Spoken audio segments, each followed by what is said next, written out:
Hi, everyone. Welcome. Welcome. I'm so happy to be here this morning or this night, wherever you're watching from.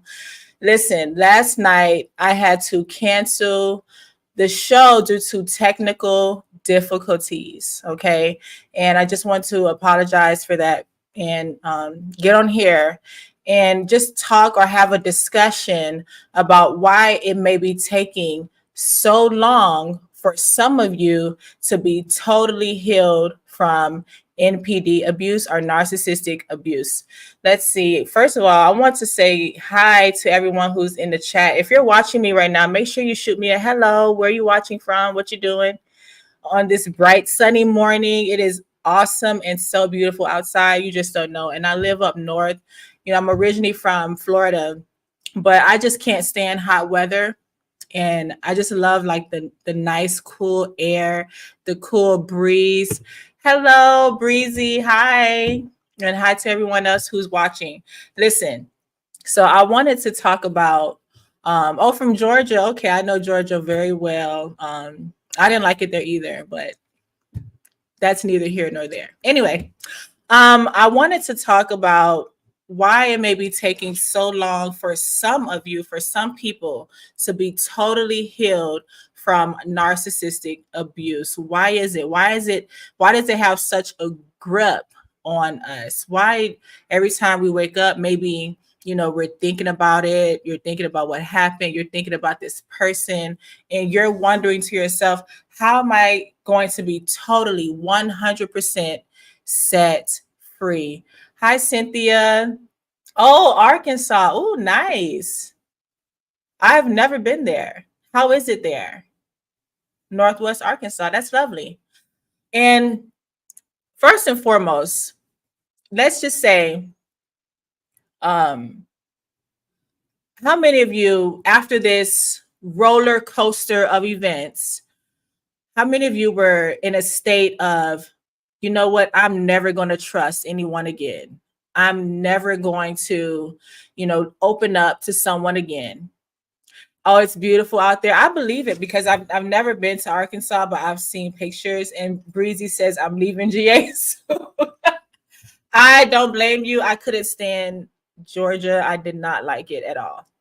I'm sure some parts are nice, but where I was in Atlanta, I just did not like it. So I just ended up, going up north, and I love it. Now, do you know, I want everyone to understand that, number one, Satan controls people through your pain, meaning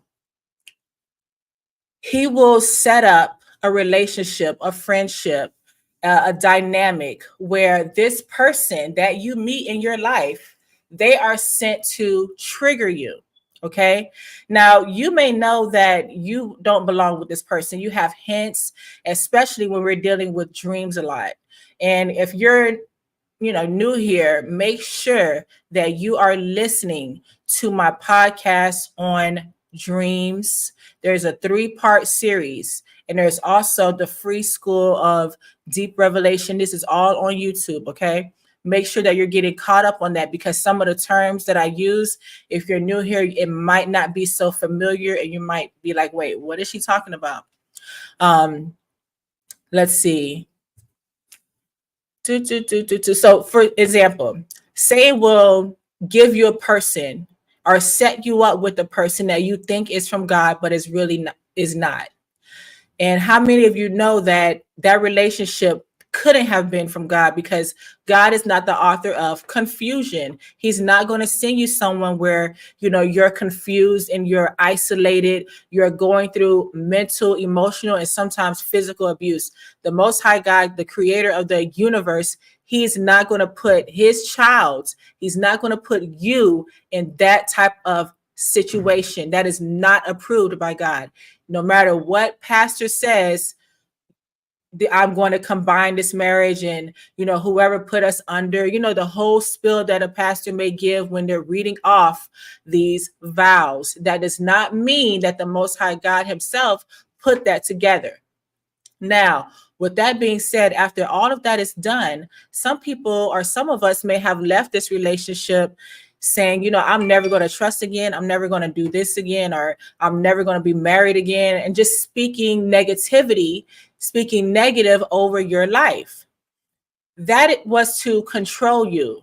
So once you get out of this situation or toxic sewer waste dump truck juice relationship, then you're left thinking, you know what, I'm never going to trust again. I'm not going to, it's one way to say, I'm not going to be so forthcoming with my information. I will be more guarded. Okay, I understand that. But for you to say that all women are bad or all men are bad, or they all act like this, we cannot say that, because what Satan is trying to do is trying to get us to control the narrative and to believing that everyone that we meet is a narcissist. Are narcissists running rampant today? Yes, they are. Do I truly believe that this is so much up front and is so out of the norm? I mean, we weren't dealing with a lot of these narcissists, 10 years ago? I don't know how old everybody is, but think about it. Did we have so much of this before? Why is it now that they're running rampant? I truly believe that we are somewhat in the last days where these people are being hosts. They're being hosts of demonic spirits sent to attack believers and to throw them off their course. I truly believe that. So, and I say this all the time. Where were you doing? What were you doing before you met this toxic person? What path were you on? It makes total sense. It does. It really makes sense. Yeah. I mean, listen, I laugh about it now, but the relationship, I mean, just toxic waste of a person. I mean, look, I don't know what these people are, if they're just walking trash bags, basically. And I say that respectfully. Okay, moving on. Oh, she says, I believe we see them as they truly are now. That is very true. But I'm just sitting thinking, I'm like, did we have so much of this just a few years ago? Or is it with the influence of social media that's like a breeding ground for so many of these toxic people? And then now we have dating apps where people can be whatever they want to be. They can future fake anything. And they can really, really turn themselves into the ideal partner because, before we, yes, walking trash bags. Okay. I mean, before this, with this dating app culture, and even if you're not on the dating apps, but I do know that dating apps, they're a breeding ground for future faking, because you meet someone and you're talking, you don't even see them face to face yet. And you don't even know this person, and they're painting a picture. And when you finally meet, you're already halfway in love with the picture that they painted, But we can't walk around in a state of bitterness. We can't do that. That's number one. Number two, the only way to fully, and everyone hear me well, the only way to fully recover from not only narcissistic abuse, but domestic violence, any type of, tragedy or trauma, soul fragmentation that you have been through. Because remember, you got to think, and excuse the noise in the background, there's like a fire truck there, and it would be a fire truck right now. But understand that with these traumas, they do something to your soul called fragmented. A soul fragmentation is a trauma, like how we have a TBI, which is a traumatic brain injury. Think about a traumatic brain injury, but on a soul level, where you're being traumatized to the point where your soul is in pain. Anyone have ever been hurt so bad, and it's like it's more than your chest that's hurting, like you feel like an intense body pain because you're so hurt. It's a soul fragmentation. And this is how Satan gets in.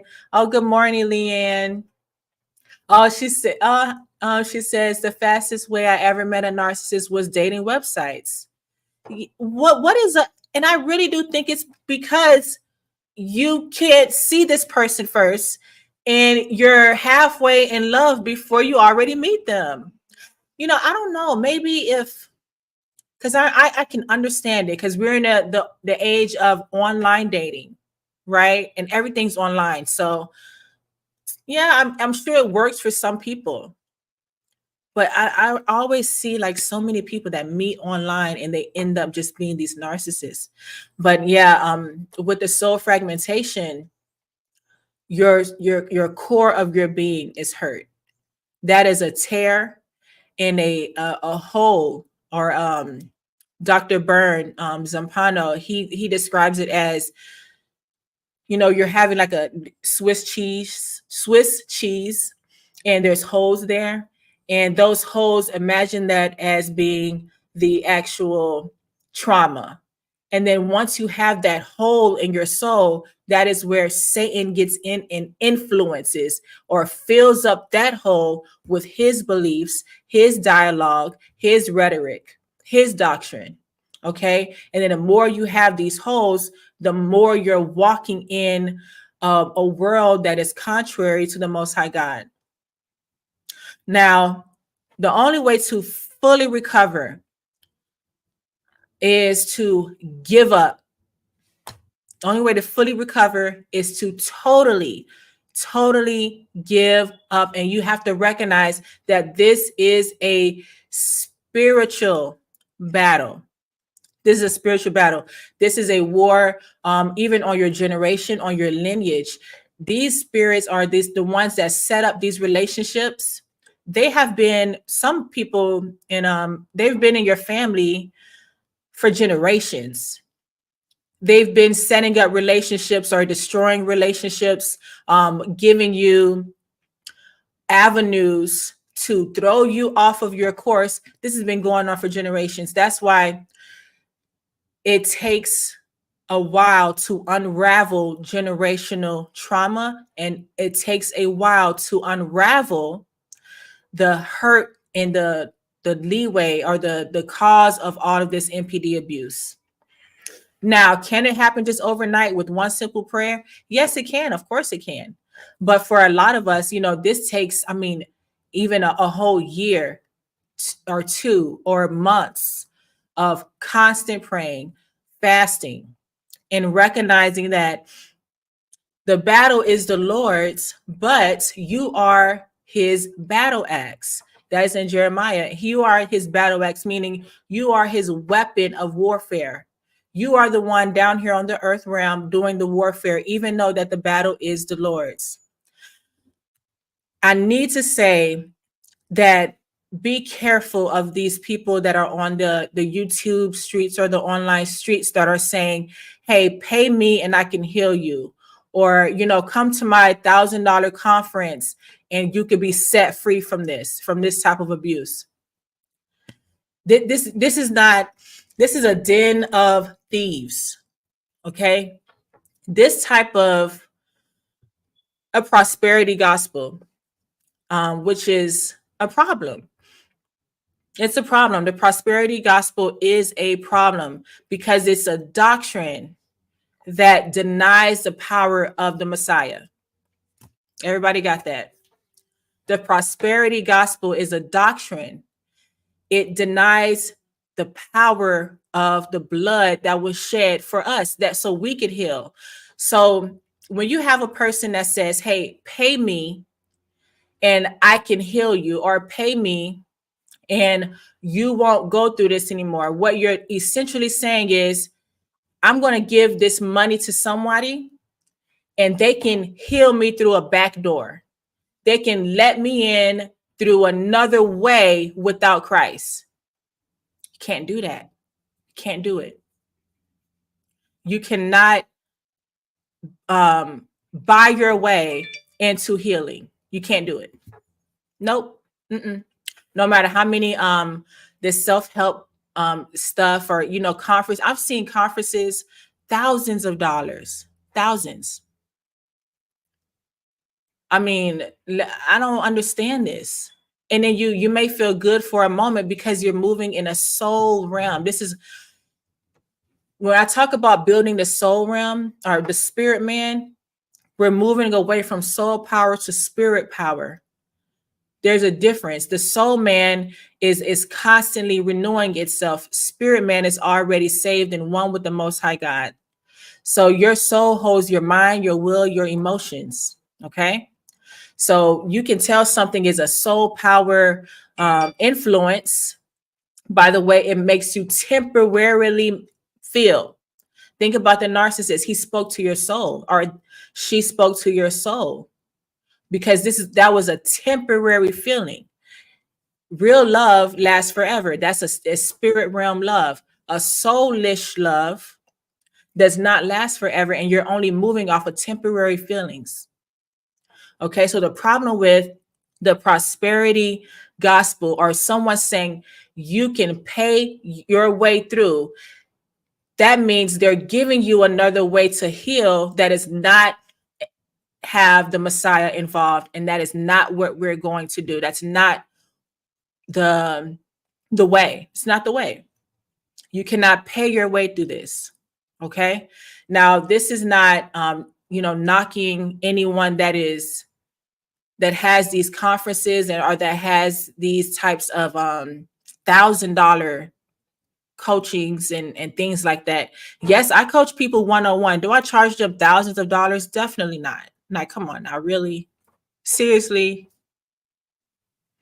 And it's not to even sell the word of God. This is because you want to talk to people on a personal level. But when you have people on YouTube or on or online, anywhere, whatever, TikTok, and they're saying you can pay to be healed, that is a prosperity doctrine. That's from a prosperity gospel. And that is not what we want to move in, because it's denying the power of the cross. What did our Messiah say? What did Jesus of Nazareth? He said, pick up your cross and follow me. He didn't say pay to get in. He didn't say pay me to be healed. Our Messiah, he didn't say pay to hear me talk. He didn't say that. Let's read the chat. I have to read it out loud because this is also streaming on Spotify. Cynthia says, I had a big black dog attached to me from a soul fracture. Oh, goodness. Oh, and what is up with on TikTok? A lot of people tell me that they have dreams of these dogs, big black dogs. I remember I used to have those a lot also, the big black dogs. And that's usually an unfriendly friend that is making it seem as if you are friends, but it's really an enemy.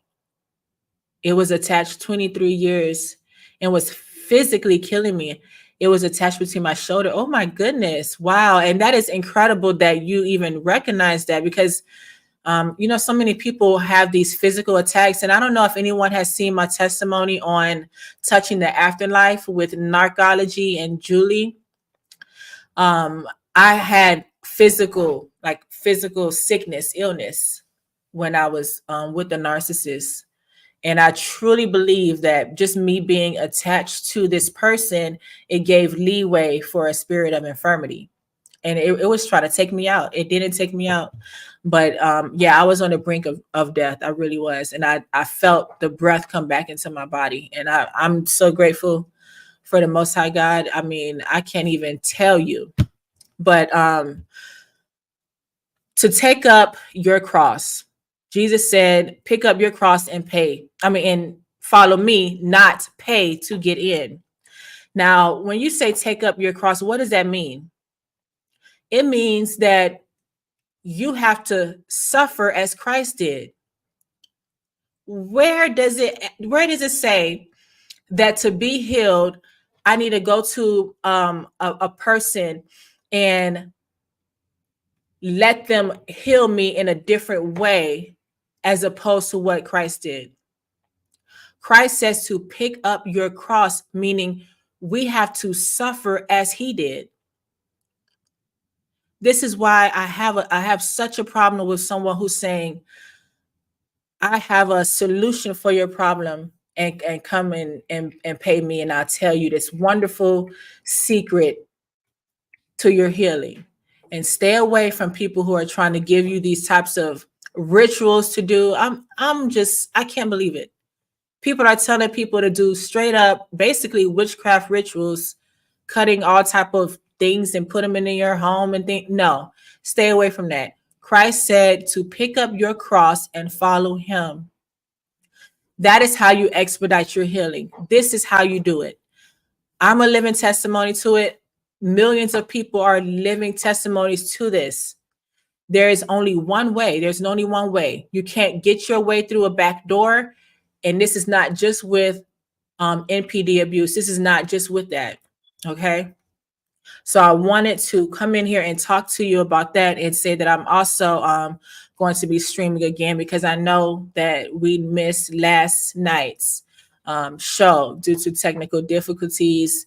And, everything is coming together as it should. And, every donation and every book sale is greatly appreciated, because it helps the channel and it helps everything. Okay. And okay. Oh, is that who said that also? Tony, what's his name? Tony Sayers. That he was, because these people, a lot of them are into Hinduism, and last time I was here, I talked about how people are trying to get into a third realm, where there's nothing in there but false. How do I say it without sounding crazy? There's nothing in that realm that we need to explore. I'll just put it like that. So you do have these beings, which are demonic beings, but they're masquerading themselves as people or of light or angels of light. And they're actually, making it seem as if that they're for the benefit of humanity. And when I do say humanity, I mean the ones that are actual believers, the ones that who have a human soul and a human spirit. Okay. Now, when you're taking these types of drugs and I'm not talking about you, but the people that are trying to reach a certain realm, what they don't tell you is that when you come back from this realm, a lot of times you're hallucinating. You had some of these people have to call deliverance ministers to actually stop the entity attachments, to get them cleared from these attachments, which they thought were actual, beings. And we're talking about basically somewhat of not so much alien abduction, but that's out there also. Now, you look at these shows and say, oh, I met aliens and they were nice and kind. No, these beings are not here. And I do say here because some of them walk this earth, just like how we have, you can entertain angels unaware. You can also entertain other entities unaware, right? Just like there's a kingdom of light, there's also a kingdom of darkness, right? So let's just throw that out there. So when some of these people have been meeting or abducted in their dreams and whatnot, the blood of the Most High God, the blood of Jesus, he's the one, even with those type of entities, that it works with those too, because these are all demonic entities, no matter what experience that you may have had. Okay. Yes. Oh, wait, I'm just catching up on the chat. Yeah, X-Files 1992. Well, I have to look at that. Brian says, yeah, see, when I talk like that, a lot of people don't, they're not familiar, but we are not just wrestling against demons. You have archons, you have aliens, you have principalities, you have territory spirits and elementals and all other types of things too. So when you're looking at these alien abductions, a majority of them happen in people's sleep. Why is that? Because your physical body is sleeping, but your soul man state is still awake. It's still, this is why when you pray before you go to bed, you pray pray the blood of the Messiah over your soul also. Okay. Now, with that being said, and I said everything that I wanted to say because I'm also streaming later. And I wanted to say thank you so very much for everyone that is supporting this channel. This channel is only ran by myself. I don't have a team of people doing stuff and all of that, but this is only me and my microphone and my old school computer. All right. So I wanted to say thank you so very much. And remember, pick up your cross. You don't say pay through the back door. All right. Bye. Love you.